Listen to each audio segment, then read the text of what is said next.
In digital Marathi, जनतेच्या हक्काचं व्यासपीठ। डोंबिवली पूर्व येथील खंबाळपाडा परिसरात रिक्षा थांब्यावर रिक्षांचा नंबर लावण्यावरून दोन रिक्षा चालकांमध्ये वाद झाला। या वादातून एका रिक्षा चालकाने दुसऱ्या रिक्षा चालकावर लोखंडी रॉडने हल्ला केला।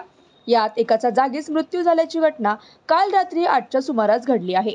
या प्रकरणी टिळकनगर पोलीस ठाण्यात रात्री उशिरा गुन्हा दाखल करत हत्या करणाऱ्या रिक्षा चालकाला ताब्यात घेत पुढील तपास सुरू केला आहे। अश्विन कांबळे असे मयत रिक्षा चालकाचे नाव असून सुनील राठोड असे हत्या करणाऱ्या रिक्षा चालकाचे नाव आहे।